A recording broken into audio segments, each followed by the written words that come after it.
स्वागत है दोस्तों आपका हमारे YouTube चैनल सरल किताब में। जैसा कि हम लोग जानते हैं कि अब की बार से पॉलीटेक्निक के जो भी सेमेस्टर एग्ज़ाम्स हैं उनकी जो सेमेस्टर एग्ज़ाम्स की परीक्षाएं हैं वो ऑनलाइन होंगी, जिसमें से आपके MCQ ऑब्जेक्टिव क्वेश्चंस पूछे जाएंगे। तो स्टूडेंट्स को बहुत ही समस्या का सामना करना पड़ रहा है। उनको ये नहीं समझ में आ रहा है कि हमें ऑब्जेक्टिव क्वेश्चन के लिए जो तैयारी करनी है किस तरीके से करनी है और हमारा जो पेपर होगा उसमें क्वेश्चन किस तरीके से पूछे जाएंगे। तो यही सब को ध्यान में रखते हुए मैं आप लोगों के लिए सब्जेक्ट वाइज ऑब्जेक्टिव क्वेश्चंस बना रहा हूँ।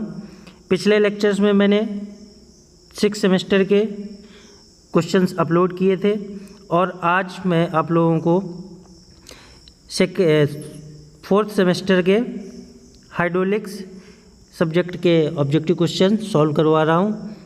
ठीक है, तो चलिए क्वेश्चन की शुरुआत करते हैं। पहला क्वेश्चन है हमारा, पानी एक संपीड्य तरल है। ठीक है, पहला क्वेश्चन है पानी एक संपीड्य तरल है। इसमें से आपको बताना है ये सही है कि गलत है। तो आप लोग जानते होंगे कि जो हमारा पानी होता है, ठीक, ये एक लिक्विड है, यह एक लिक्विड है और जो हमारा लिक्विड होता है वो इनकम्प्रेसिबल होता है। इनकम्प्रेसिबल का मतलब असंपीड्य होता है। तो क्वेश्चन कह रहा पानी एक संपीड्य तरल है लेकिन पानी एक असंपीड्य तरल है, तो हमारा ऑप्शन क्या हो जाएगा, ये गलत है, मतलब ऑप्शन नंबर 2 सही हो जाएगा। चलिए चलते हैं नेक्स्ट क्वेश्चन की ओर। अगला क्वेश्चन है हमारा, समुद्री सतह पर वायुमंडलीय दाब होता है। ठीक है, तो पूछ रहा है समुद्री जो सतह होती है उस पर वायुमंडलीय दाब कितना होता है। तो हम लोग जानते हैं कि जो वायुमंडलीय दाब होता है वो कितना होता है, 760 mm Hg। अगर कोई मरकरी का कॉलम है और उस कॉलम में मरकरी की हाइट 760 mm है तो इसका मतलब है वहाँ पर दाब 1 वायुमंडलीय है। ठीक है, और अगर उसको हम पानी की हाइट से तुलना करें तो यही मरकरी की जगह अगर पानी ले लें तो उसकी हाइट हमारी 10.3 मीटर हो जाती है। मतलब अगर कहीं पे 10.3 मीटर ऊंचाई तक पानी भरा हुआ है किसी कॉलम में तो हम बोल सकते हैं वहाँ का दाब 1 वायुमंडलीय है। ठीक है, और हमारा 103 किलो न्यूटन प्रति मीटर स्क्वायर भी 1 वायुमंडलीय दाब के बराबर होता है। तो इसमें हमारे तीनों ऑप्शन सही हैं, तो हमारा ऑल ऑफ दी चौथा ऑप्शन सही हो जाएगा। चलते हैं नेक्स्ट क्वेश्चन की ओर। अगला क्वेश्चन है, unit of density is measured as. आप लोगों को बता दूं कि मैंने पहले क्वेश्चंस जो थे वो इंग्लिश में कुछ ही क्वेश्चन बनाए थे, लेकिन मैंने बाद में ध्यान दिया कि इंग्लिश काफ़ी बच्चों की स्ट्रॉन्ग नहीं होगी, तो बाद में मैंने क्वेश्चंस का पैटर्न बदल दिया और क्वेश्चंस इंग्लिश में ना बना के मैंने हिंदी में बनाना शुरू कर दिए। तो बस 2 ही 4 क्वेश्चन आपको इंग्लिश में मिलेंगे, बाकी सारे क्वेश्चन हिंदी में रहेंगे। ठीक, तो unit of a density is measured as. तो हम लोग जानते हैं जो डेंसिटी होता है, घनत्व, वो रो इज इक्वल टू क्या होता है, मास अपॉन वॉल्यूम। घनत्व जो होता है मास अपॉन वॉल्यूम होता है और मास का यूनिट क्या होती है, किलोग्राम, और वॉल्यूम की मीटर क्यूब। तो हमारा जो यूनिट हो जाएगा डेंसिटी की क्या हो जाएगी, किलोग्राम प्रति मीटर क्यूब, जो कि हमारा ऑप्शन नंबर 1 में है। तो हमारा ऑप्शन नंबर 1 सही हो जाएगा। चलते हैं नेक्स्ट क्वेश्चन की ओर। अगला क्वेश्चन है, देखिए हमारा क्वेश्चन हिंदी में आ गया। अगला क्वेश्चन है हमारा, आदर्श तरल की श्यानता होती है। ठीक है, तो श्यानता हम लोग जानते ही हैं, जिस तरीके से हमारा सॉलिड पे फ्रिक्शन काम करता है उसी तरीके से लिक्विड में हमारा श्यान बल कार्य करता है। तो हमारा आइडियल जो फ्लूइड है उसकी विस्कोसिटी हमारी 0 होती है, तो हमारा ऑप्शन नंबर 2 सही हो जाएगा। चलते हैं नेक्स्ट क्वेश्चन की ओर। अगला क्वेश्चन है, the viscosity of water is, space है, then that of mercury. Question कह रहा है जो हमारा पानी की विस्कोसिटी है वो मरकरी की तुलना में क्या होती है, कम होती है या ज़्यादा होती है। यहाँ पर आपको एक ऑप्शन एग्जाम में और दे सकता है, इक्वल, आपको इक्वल भी दे सकता है, और चौथा ऑप्शन दे सकता है नन ऑफ दीज। मैंने यहाँ पर 2 ही बनाए थे। एग्जाम में जैसे ये वाला क्वेश्चन आएगा तो उसमें 4 ही क्वेश्चन ऑब्जेक्टिव आएंगे, तो हो सकता है तीसरा ऑप्शन इक्वल दे दे और चौथा दे दे नन ऑफ दीज। तो हम लोग जानते हैं कि पानी की डेंसिटी कितनी होती है, सॉरी यहाँ पर डेंसिटी होगा, ये विस्कोसिटी की जगह डेंसिटी होगा, ठीक। तो हम लोग इसको डेंसिटी कर लेते हैं, तब आपको ज़्यादा अच्छे से समझ में आएगा। विस्कोसिटी अगर कर दिया तो आप अभी इतना डीप में नहीं समझ पाएंगे, तो डेंसिटी कर लेते हैं। तो डेंसिटी हम लोग जानते हैं कि जो पानी है उसका डेंसिटी कितना होता है, rho of H2O is equal to होता है 1000 किलोग्राम प्रति मीटर क्यूब, और जो हमारा मरकरी है उसकी हमारी डेंसिटी होती है 13600 किलोग्राम प्रति मीटर क्यूब, ठीक। तो यहाँ पर हम लोग देख रहे हैं मरकरी की डेंसिटी ज़्यादा है और पानी की कम है, ठीक है।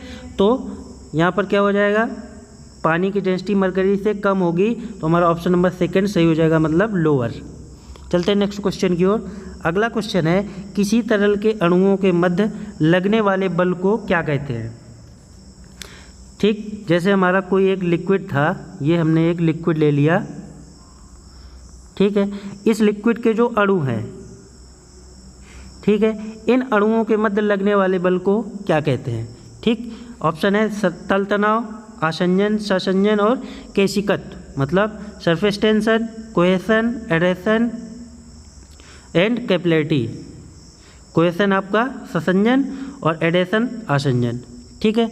तो आप जानते हैं कि किसी भी तरल के अणुओं के मध्य लगने वाले बल को हम लोग ससंजन बल कहते हैं, और आसंजन बल किसे कहते हैं, विपरीत, मतलब कि अलग अलग तरल के अणुओं के मध्य लगने वाले बल को हम लोग आसंजन बल कहते हैं। तो इसमें हमारा ऑप्शन नंबर 3 सही हो जाएगा, ससंजन बल।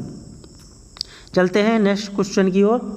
अगला क्वेश्चन है हमारा the specific gravity of water is taken as, the specific gravity of water is taken as, मतलब स्पेसिफिक ग्रेविटी की हमारी हिंदी होती है आपेक्षिक गुरुत्व या विशिष्ट गुरुत्व भी बोल सकते हो, ठीक। तो स्पेसिफिक ग्रेविटी हमारी होती क्या है, ये हमारी होती है density of liquid, density of liquid upon density of water at the rate 4 degree centigrade, मतलब किसी भी लिक्विड की डेंसिटी अपॉन 4 डिग्री सेंटीग्रेड पर पानी की डेंसिटी, ठीक। और ये पूछ रहा है पानी की डेंसिटी कितनी होती है, पानी की स्पेसिफिक ग्रेविटी, ठीक। तो पानी की डेंसिटी हमारी कितनी होती है 1000, और 4 डिग्री सेंटीग्रेड पर इसकी डेंसिटी कितनी होती है 1000, तो जो पानी की स्पेसिफिक ग्रेविटी होगी वो कितनी आ जाएगी 1000/1000, मतलब 1। तो हमारा ऑप्शन नंबर 3 सही हो जाएगा। चलते हैं नेक्स्ट क्वेश्चन की ओर। अगला क्वेश्चन है हमारा falling drops of water becomes sphere due to the property of. आप लोग परेशान मत होइए, बस आपको इसी वीडियो में कहीं 1-2 क्वेश्चन इंग्लिश में मिल जाएगा, बाकी कोई प्रॉब्लम नहीं है, सारे क्वेश्चन हिंदी में रहेंगे। और अगला भी जो वीडियो आएगा वो आपका प्योर हिंदी में रहेगा। फिर अगर आप लोगों की डिमांड जैसी रहेगी आप लोग कमेंट करके बताइएगा कि आप लोगों को क्वेश्चन इंग्लिश में चाहिए या हिंदी में। तो क्वेश्चन कह रहा है falling drops of water becomes sphere due to the property of. Question ये कह रहा है कोई पानी की गिरती हुई बूंद, ठीक है, गोले के आकार में होती है, वो किस गुण के कारण होती है। फॉलिंग ड्रॉप्स ऑफ वाटर, गिरती हुई पानी की बूंद, बिकम्स स्फीयर, गोले के आकार में होती है, ड्यू टू दी प्रॉपर्टी, किस गुण के कारण, ठीक। तो पहला ऑप्शन दिया विस्कोसिटी ऑफ वाटर, मतलब श्यानता के कारण, कैपिलरिटी ऑफ वाटर, केशिकत्व के पानी की केशिकत्व के कारण। तीसरा है सरफेस टेंशन ऑफ वाटर, मतलब पृष्ठ तनाव, पानी के पृष्ठ तनाव के कारण। तो हम लोग जानते हैं कोई भी ड्रॉप्स अगर स्फीयर फॉर्म में लेती है तो वो हमारा सरफेस टेंशन की प्रॉपर्टी के कारण होता है। तो हमारा ऑप्शन नंबर तीसरा सही हो जाएगा। चलते हैं नेक्स्ट क्वेश्चन की ओर। The intensity of pressure at any point in liquid is that dash to the depth of liquid from the surface. Question हमारा कह रहा है जो हमारी पानी की दाब तीव्रता होती है किसी बिंदु पर, जो हमारी दाब तीव्रता होती है गहराई पर, जैसे हमारा कोई पानी भरा है, ठीक, और इस पानी के अंदर ही हमारी कोई वस्तु पड़ी है, तो पानी की गहराई बढ़ने के साथ साथ, वस्तु की गहराई बढ़ने के साथ साथ जो दाब तीव्रता होती है वो क्या होती है, ठीक है। ये हमारा रिलेशन पूछा गया है। The intensity of pressure at any point in liquid is that dash to the depth of liquid from the surface. पानी की सतह से गहराई और दाब तीव्रता में क्या संबंध होता है ये पूछ रहा है, ठीक। तो हम लोग जानते हैं P बराबर रो जी एच होता है, जहाँ पर रो क्या है, डेंसिटी है लिक्विड की, जो भी हम लिक्विड ले रहे हैं। अगर ये पानी है तो पानी की डेंसिटी, मरकरी है मरकरी की डेंसिटी, जी हम लोग जानते हैं ग्रेविटेशनल फोर्स है, और एच क्या है, पानी की सतह से गहराई, ठीक। तो यहाँ पर हम लोग देख रहे हैं रो और जी हमारा क्या है, कांस्टेंट। तो हमारे पास बचा क्या, हमारे पास सिर्फ बचा P डायरेक्टली प्रोपोर्शनल H, क्योंकि जब प्रोपोर्शनलिटी हटाएंगे तो हमारा रो जी चला जाएगा, ठीक। तो यहाँ पर हम लोग देख रहे हैं P और H एक दूसरे के क्या है, डायरेक्टली प्रोपोर्शनल है। तो हमारा ऑप्शन नंबर कौन सा हो जाएगा, दूसरा, क्योंकि प्रेशर और हाइट में हमारा डायरेक्ट रिलेशन होता है, डायरेक्टली प्रोपोर्शनल होते हैं। चलते हैं क्वेश्चन नंबर नेक्स्ट की ओर।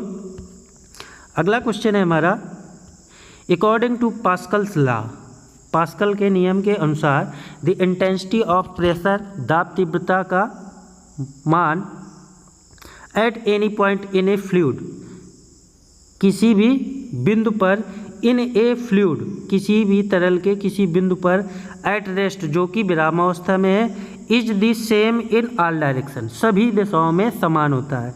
क्वेश्चन ये कह रहा है पास्कल का नियमानुसार कोई भी तरल विरामावस्था में है, उस पर लगने वाली दाब तीव्रता का मान समस्त दिशाओं में समान होता है। ये हमारा ट्रू है या फॉल्स है, ठीक। तो हम लोग जानते हैं पास्कल का नियम भी हमारा यही कहता है, तो हमारा ऑप्शन नंबर पहला सही हो जाएगा, ट्रू। चलते हैं नेक्स्ट क्वेश्चन की ओर। अगला क्वेश्चन है हमारा, the vacuum pressure is always the negative gauge pressure, ठीक है।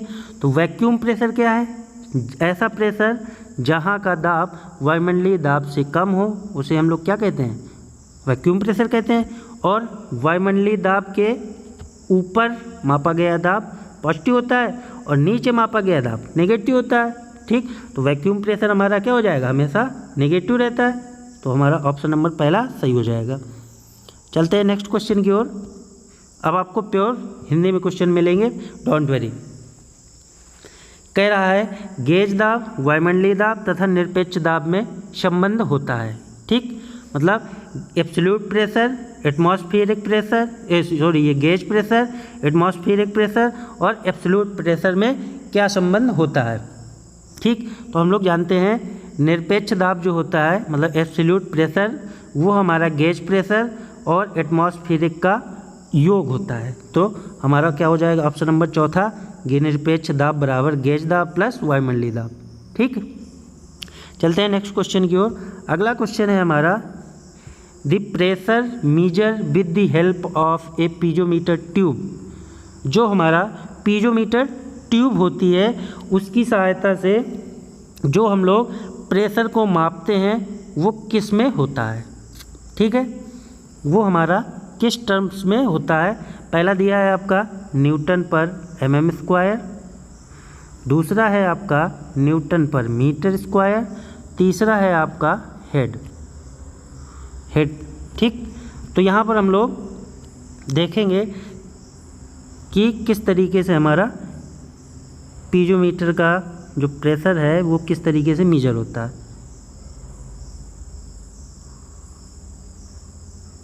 सपोज दैट ये हमारा कोई पाइप था, इसमें हमारा कोई फ्लूइड बह रहा था, ठीक है। अब जब इसमें कोई फ्लूइड बह रहा था तो इसके अंदर का जो प्रेशर होगा फ्लूइड के, ठीक है, और इससे हमने एक क्या करी, एक पीजोमीटर ट्यूब कनेक्ट कर दी। इस प्रेशर के कारण हमारा पानी जो भी फ्लूइड है इसमें कुछ ऊंचाई तक चढ़ जाएगा, ठीक है।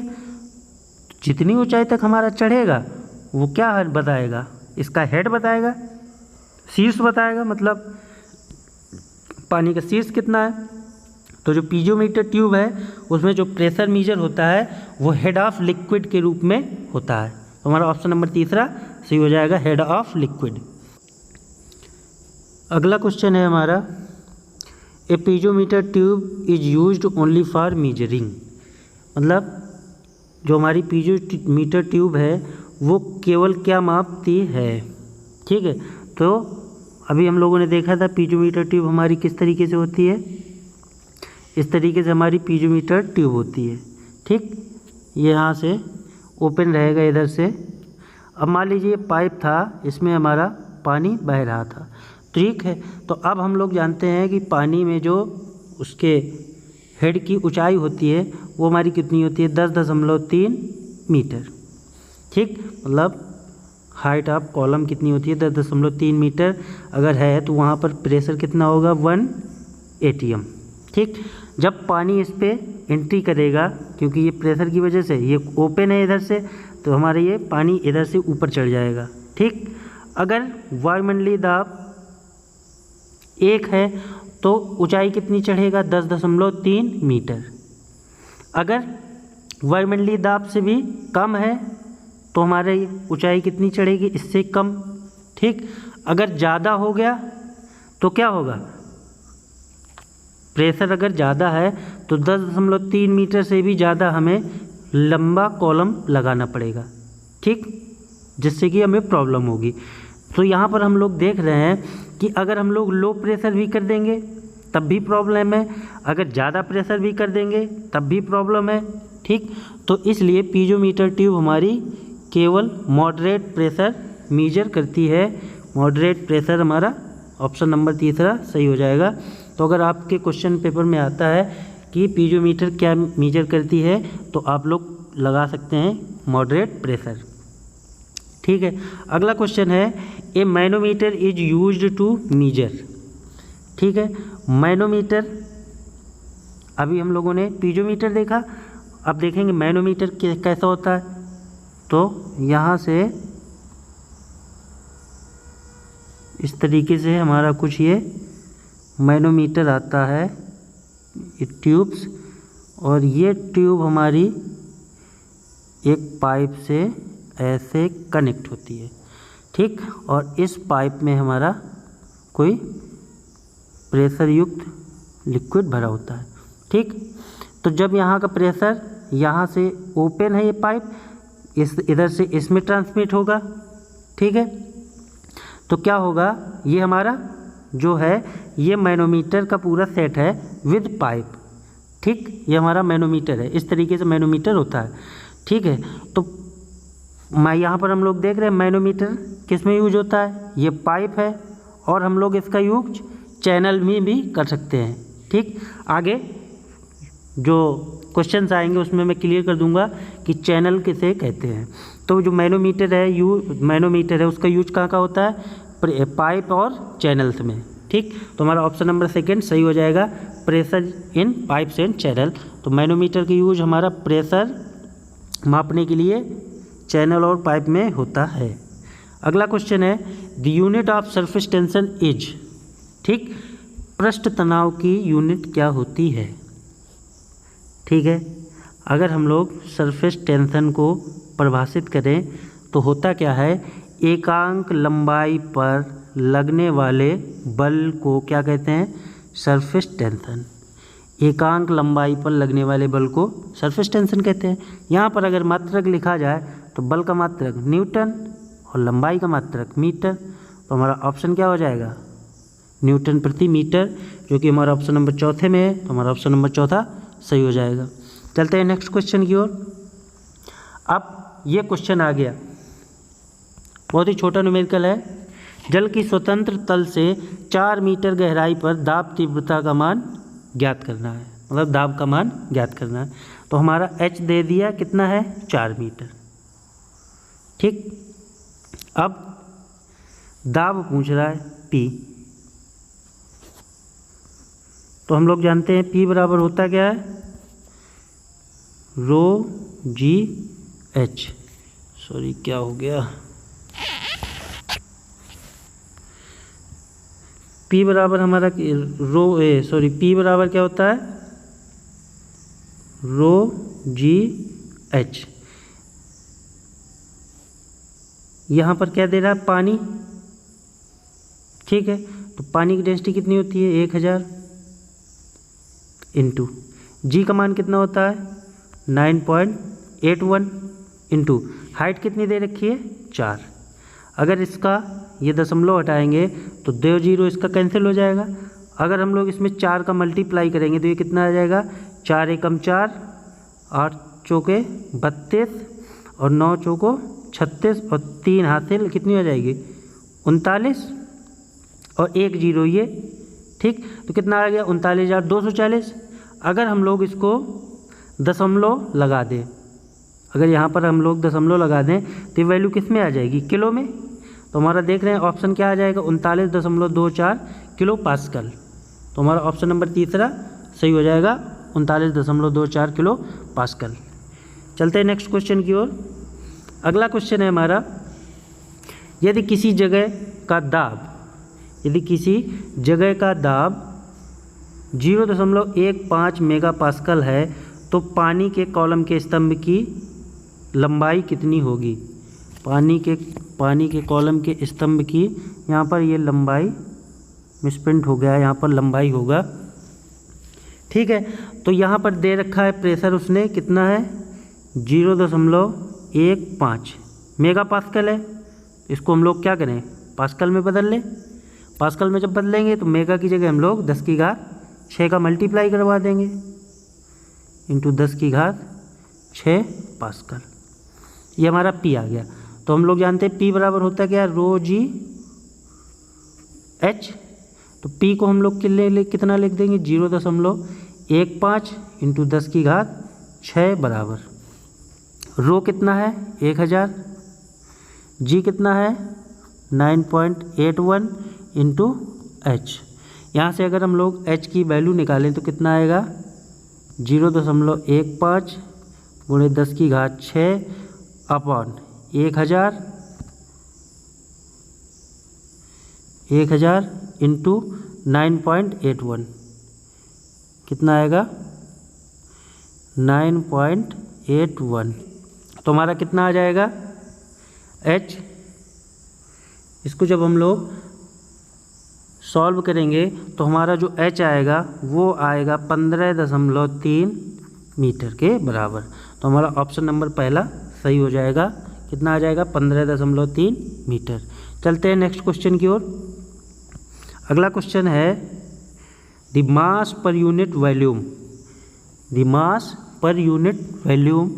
Of a liquid at standard temperature and pressure is called. ठीक, क्वेश्चन में कह रहा है मास मतलब द्रव्यमान बटे वॉल्यूम। ठीक है, द्रव्यमान बटे आयतन के रेशियो को हम लोग क्या जानते हैं, घनत्व। ठीक है, तो हमारा क्या हो जाएगा डेंसिटी या मास डेंसिटी, दोनों एक ही है। तो the mass per unit volume of liquid at a standard temperature and pressure is called क्या हो जाएगा मास डेंसिटी। हमारा ऑप्शन नंबर सेकंड सही हो जाएगा। चलते हैं नेक्स्ट क्वेश्चन की ओर। अगला क्वेश्चन है हमारा, मैनोमीटर की सहायता से निर्वात दाब मापा जा सकता है, सही है कि गलत। तो हम लोग जानते हैं मैनोमीटर की सहायता से हम लोग क्या माप सकते हैं, लो प्रेशर भी माप सकते हैं, हाई प्रेशर भी माप सकते हैं और नेगेटिव प्रेशर भी माप सकते हैं। ठीक, तो हमारा ऑप्शन नंबर पहला सही हो जाएगा, ये सही है। चलते हैं नेक्स्ट क्वेश्चन की ओर। अगला क्वेश्चन है, पानी में डूबी कोई सतह पर दाब तीव्रता का मान गहराई बढ़ने के साथ क्या होता है, बढ़ता है, घटता है, स्थिर रहता है, इनमें से कोई नहीं। तो हम लोग जानते हैं, क्या जानते हैं कि जो हमारा P इज इक्वल टू होता है वो रो जी एच के बराबर होता है। ठीक, अब क्वेश्चन बोल रहा है दाब तीव्रता का मान मतलब P गहराई बढ़ने के साथ साथ, अगर हम लोग देखिए किसी भी लिक्विड के लिए, अगर कोई भी लिक्विड है उसके लिए डेंसिटी का मान तो कांस्टेंट होगा, पानी है तो हमेशा कांस्टेंट रहेगा, कोई भी लिक्विड है डेंसिटी कांस्टेंट रहेगी, हमारा जी भी कांस्टेंट रहेगा, मतलब रो और जी तो कांस्टेंट हो गया। अब बचा क्या हमारे पास, P is equal to H K, मतलब अगर हम लोग H को बढ़ाएंगे तो प्रेशर का मान भी बढ़ेगा, H को घटाएंगे तो प्रेशर का मान घटेगा। ठीक, तो हमारा ऑप्शन क्या हो जाएगा, जैसे जैसे गहराई का मान बढ़ेगा तो दाब तीव्रता भी बढ़ेगी, मतलब हमारा दाब तीव्रता का मान क्या होगा, बढ़ेगा। ठीक है, तो इसीलिए जो गोताखोर होते हैं उनको सलाह दी जाती है कि समुद्र में ज़्यादा नीचे गहराई तक ना जाएं। उसका रीज़न यही होता है कि जब वो ज़्यादा नीचे गहराई पर जाते हैं तो दाब तीव्रता का मान बढ़ता जाता है, मतलब उन पे लगने वाला प्रेशर का मान बढ़ता जाता है, और एक समय ऐसा आता है कि उनके ऊपर इतना ज़्यादा प्रेशर पड़ने लगता है कि मुंह से ब्लड आ जाता है और उनकी बेचारियों की डेथ हो जाती है। अगला क्वेश्चन चलते हैं। अगला क्वेश्चन है हमारा, भेददर्शी मैनोमीटर का प्रयोग किया जाता है। भेददर्शी मैनोमीटर की हिंदी इंग्लिश होती है डिफरेंशियल मैनोमीटर, डिफरेंशियल मैनोमीटर। ठीक, तो डिफरेंशियल मैनोमीटर हमारा क्या है, डिफरेंशियल मैनोमीटर हमारा ये दो पाइपों में प्रेशर डिफरेंस मापने के लिए प्रयोग किया जाता है। ये हमारा कुछ इस तरीके से लगाया जाता है, इस तरीके से। ठीक, कोई दिक्कत, तो भेददर्शी मैनोमीटर का प्रयोग दो पाइपों में दाबांतर ज्ञात करने के लिए किया जाता है। हमारा ऑप्शन नंबर चौथा सही हो जाएगा। चलते हैं नेक्स्ट क्वेश्चन की ओर। अगला क्वेश्चन है, मैनोमीटर में दाब मापने के लिए भरा होता है। तो मैनोमीटर जो हमारा होता है, हमारा मैनोमीटर अभी हमने बताया था इस तरीके से होता है।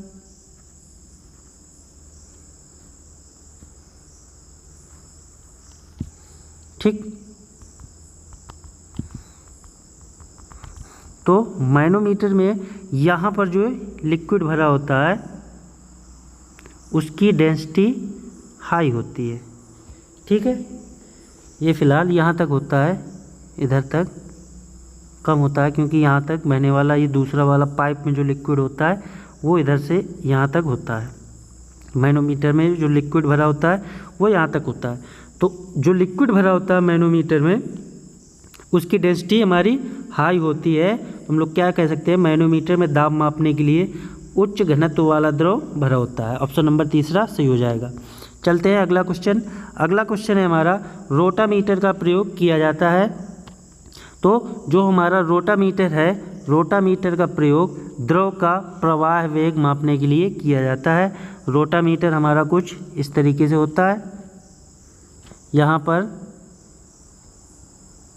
फ्लूइड की एंट्री के लिए होता है और यहाँ पर एग्जिट के लिए होता है, और बीच में हमारा कुछ इस तरीके से स्केल होती है, यहाँ पर आपका एक फ्लोट लगा होता है। ठीक, अब जब यहाँ से पानी हमारा एंट्री करेगा तो इस फ्लोट से टकराएगा और यहाँ पर हमारी रीडिंग होती है इस तरीके से। जब हमारा फ्लोट से पानी टकराएगा, ठीक, तो जितनी ज़्यादा पानी की वेलोसिटी होगी हमारा क्या होगा, फ्लोट उतना ही ऊपर जाएगा। ठीक, तो रोटामीटर की सहायता से हम लोग क्या मापते हैं, द्रव का प्रवाह वेग मापने के लिए रोटामीटर का प्रयोग करते हैं। तो हमारा ऑप्शन नंबर चौथा सही हो जाएगा। चलते हैं नेक्स्ट क्वेश्चन की ओर। अगला क्वेश्चन है हमारा, बेंचुरी मीटर में अपसारी पाइप की लंबाई अभिसारी पाइप की तुलना में होती है। तो सबसे पहले हम लोग समझते हैं कि बेंचुरी मीटर कैसी होती है। तो चलिए हम लोग बेंचुरी मीटर का फिगर बनाते हैं।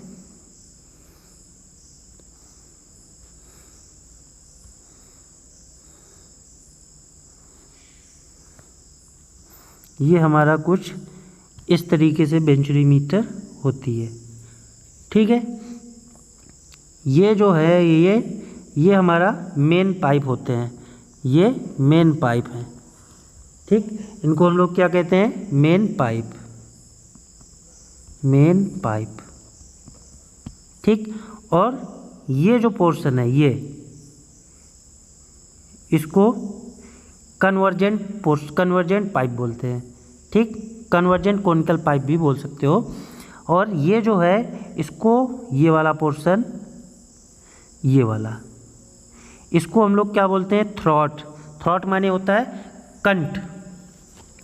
और ये जो भाग है, इस वाले भाग को हम लोग बोलते हैं डाइवर्जेंट, मतलब डाइवर्जेंट कॉनिकल पाइप, ठीक है। और फिर से ये हमारा वो हो गया मुख्य पाइप। तो अगर मुख्य पाइप का व्यास हमारा d है तो ये जो हमारा कन्वर्जेंट पाइप है इसकी लंबाई होती है 2.5 d। और ये जो डाइवर्जेंट पाइप है इसकी लंबाई होती है 7.5 d, ठीक। और बचा हमारा कंठ। तो जो कंठ का डायमीटर होता है वो होता है d/3, मतलब अगर मुख्य पाइप का व्यास d है तो जो हमारा कंठ होगा उसका व्यास कितना होगा, d/3। तो क्वेश्चन कह रहा है अब सारी पाइप की लंबाई अब सारी पाइप की तुलना में होती है। तो ये जो हमारा कन्वर्जेंट है, तो कन्वर्जेंट की हिंदी क्या होती है, अभिसारी। और डाइवर्जेंट की हिंदी क्या होती है, अपसारी, ठीक। तो कह रहा है इस वाले की लंबाई इस वाले की तुलना में क्या होती है। तो यहाँ पर देख लो, ये 7.5 2.5 का कितने गुना है, 3 गुना। हम लोग क्या कह सकते हैं, लंबाई हमारी 3 गुना होती है। तो ऑप्शन नंबर दूसरा सही हो जाएगा, ठीक। तो कन्वर्जेंट पाइप की जो लंबाई होती है, ये हमारा कन्वर्जेंट है और ये डाइवर्जेंट है। कन्वर्जेंट पाइप की लंबाई डाइवर्जेंट पाइप का 1/3 भी होती है, ठीक। तो आज के लिए इतना ही। और जो हमारा आने वाला नेक्स्ट वीडियो होगा, आप बिल्कुल चिंता मत करें, जैसा आप लोगों की डिमांड होगी वैसा ही वीडियो आएगा। लेकिन मैं पूरी तरीके से कोशिश करूँगा कि प्योर आपकी हिंदी ही रखूँ, क्योंकि मोस्टली आप बच्चे होंगे जो वो इंग्लिश इतनी ज़्यादा स्ट्रॉन्ग नहीं होगी, तो मैं प्योर आपका हिंदी में क्वेश्चन बनाऊँगा। इसके लिए आप बिल्कुल निश्चिंत रहिए। मिलते हैं आपको नेक्स्ट लेक्चर में। आपको वीडियो कैसा लगे कमेंट करके ज़रूर बताइएगा। और यदि आप लोग हमारे चैनल पर पहली बार आए हैं तो चैनल को सब्सक्राइब ज़रूर कर लें और बेल आइकन प्रेस कर लें, ताकि हमारे चैनल की जो आने वाली वीडियो है उसकी सबसे पहले नोटिफिकेशन आप तक पहुंच जाए। मिलते हैं नेक्स्ट लेक्चर में, तब तक के लिए thank you, thanks for watching.